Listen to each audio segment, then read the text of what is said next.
Shelter for Change is another one of our programs. One thing that we want to do is in Miramar, Nicaragua, we're meeting in a public school that literally you come in and there's dirt road outside the school, dirt on the inside of the school. And I was talking to the kids, when it rains, and it rains a lot, the kids will have to bring 2 sets of shoes, zapatos, and sometimes extra clothes, because just walking to this school, to our program, they get muddy.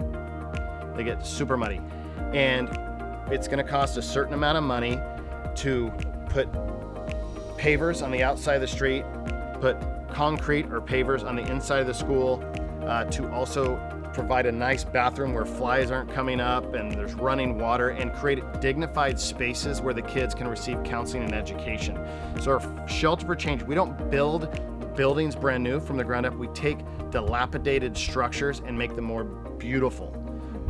Also, in Ecuador, there's a village or a community where the school is totally full. There's the population is too full, so kids can literally not go to school.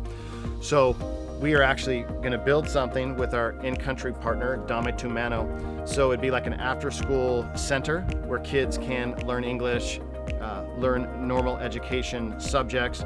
A lot of the children who we serve, because they're vulnerable kids, the communities in which they live, the countries where they were born, even a lot of times the families they've been raised in, have worked against the idea that these kids are worthy of love and worthy of quality education and also good infrastructure. I think in America we can take for granted what it's like to drive on a road that's paved, to be in a home where the roof doesn't leak when it's raining. And so one of the things we long to do is to communicate to these children that they're worthy.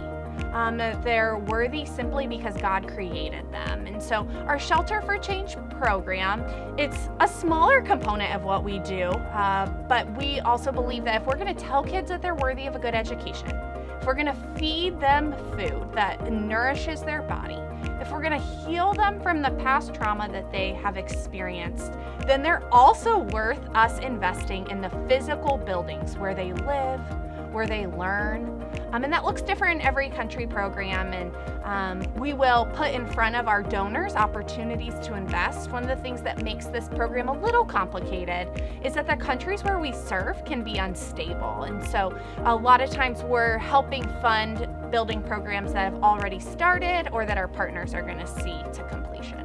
The Shelter for Change program not only helps children, it helps the community. So a community where we charge minimal to get English second language, or it's free, gets to see that we're beautifying the school, or we're creating a new space so that the kids can receive education.